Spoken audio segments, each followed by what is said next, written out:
Hanko Chow. Yes. So what is going on, YouTube? This is Sam from Team SamHamTV here, and today, guys, I got you guys what place? Fifth place? Third place. Third place. Extra Deck Monarchs today, Hanko. Yeah. And the last time I saw it, you came first place with Evols. 2 years ago. That was actually at this Toronto. That was crazy. So and then after that I got top 16 at YCS, and after that I just faded away forever. Now you're back with Extra Deck Monarchs. So without further ado, let's shoot the deck profile. Alright, so I'm playing Extra Deck Monarchs, so a lot of stuff are standard, like triple Aether and triple Erebus.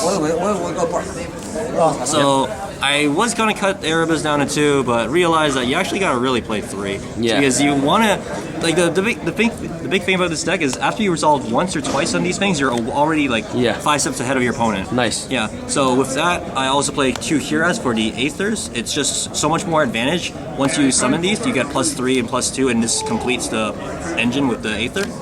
After that, we played the Super Quantum engine, which is only 2 reds and 1 blue, and that's, I feel like this is a really fine ratio. The only bad thing about playing only 2 reds is if I get bottomless, then I lose the whole engine. But that never happened today, but I haven't done practicing.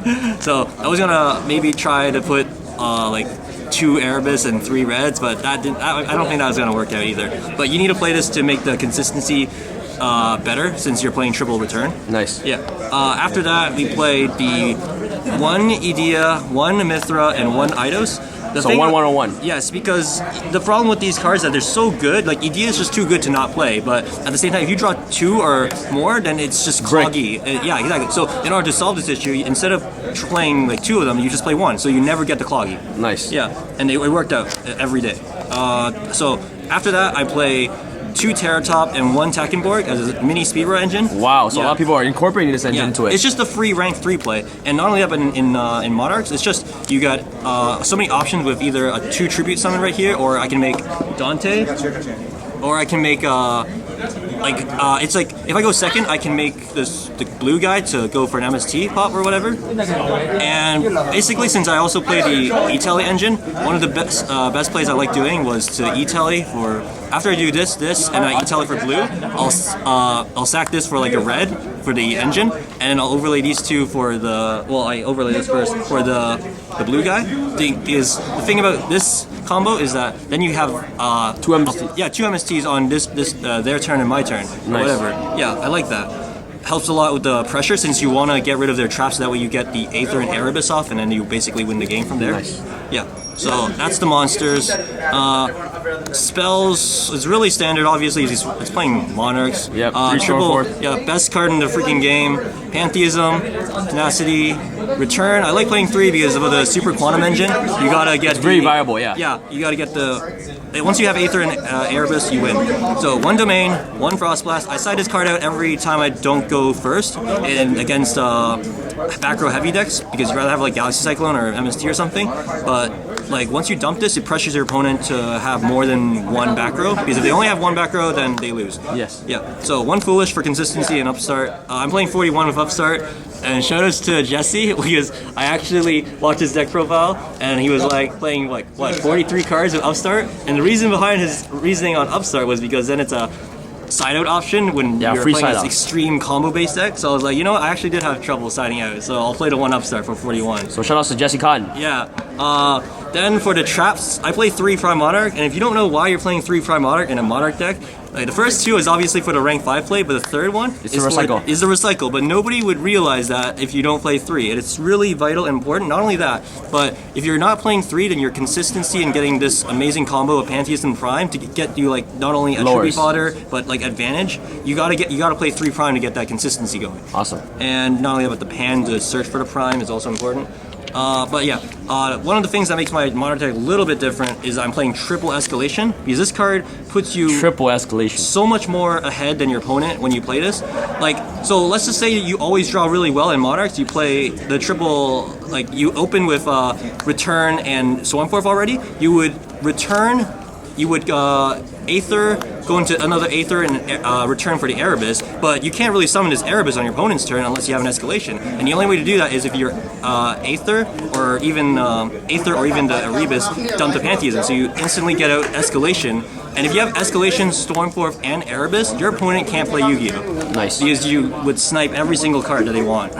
So yeah, and this escalation helped me out so many times sealing off game ones because of how it just put my opponents like I just pressure my opponent to like not have back row or whatever, so my plays can go through. And it's really helpful. If you're not playing 3, then you're not putting enough pressure. So that's that. Let's go over the side deck real quick. Yeah, that's a 41 card main deck. Let's go to my extra deck first. Extra deck first, okay. Because it explains a few things. So Dante, blue, and Breaksword. I only made blue guy, and I think I made Dante once today, but I never made Breaksword, but I did make it in like playtesting, so I can pop my own Pantheism to pop another card. And not only that, but if I already have like a red layer or like Cyber Dragon or something, then I can like have an empty board. Nice. It's kind of important to do that. So those are the 3 rank 3s. We got right, I have to go upside down. Okay, standard stuff. What's it called? Yeah, Magna Liner, Gaia Charger, Durandal. Shark Fortress steals games a lot of times. Wins games. Yeah, and I play Exceed Universe, so I main deck the Constellar Diamond, and then the rank 8s are Gimmick Puppet and Hope Thing, and then you would make 84 and 77 on top of Gimmick at times. And I side deck Cyber Dragon, so I have the Chimera Tech in the main. And if you look at my old look at my channel, you will see my old deck profile. What's your channel? 44 LVLC0. It's a really old name, but don't worry about it. Okay, I'll link it in the description. Yeah, basically I was playing Cyphering Lord Omega before because I mained 1 Ghost Ogre, so I can go for Prime plus Ghost Ogre equal Omega, and you get a lot of advantage. Thanks, man.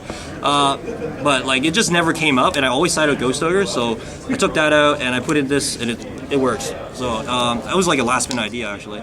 So sideboard, we got Triple Masker Restrict for the mirror match and the Solemn Warning too. I was playing Deflector and Chaos Chapel if you look at my channel, but then I realized the game was too long. Like modern mirror matches are way too long, so you gotta shorten up the game, win the game, and it's all good. So you have Masker Restrict and you have Pleiades, you win, or Hope Harbinger and Masker Restrict, you win. So it's fine. We got 1 Raigeki for going second against certain decks like the Domain Monarchs or even just Monarchs in a sense. 1 Twin Twister, 1 MST, 1 Galaxy Cyclone, because I hate how when I did play double Twin Twister, it's good, but it makes me lose a combo piece to play it, and I don't like that. So I want to always have like just the 1 MST and the 1 Galaxy Cyclone. Like I love Galaxy Cyclone in this format. It's so good. Once I pressure my opponent with the Galaxy Cyclone, next turn even if they have like Kaiser or Masker Restrict, I have instant out to their their Floodgate. This is 1 rock 2 birds guaranteed. And the MST is just good when you when you want to play Twin Twister, but you don't want to lose a combo piece. Like going first, when you already have 5 cards versus your opponent's 6, you don't actually have that much stuff to discard for Twin Twister. So, like, especially in this deck, so you can't really play like too many Twin Twisters. We got the 1 Majesty's Fiend because you search for it and you get Escalation, and that's why it's so important to play Escalation.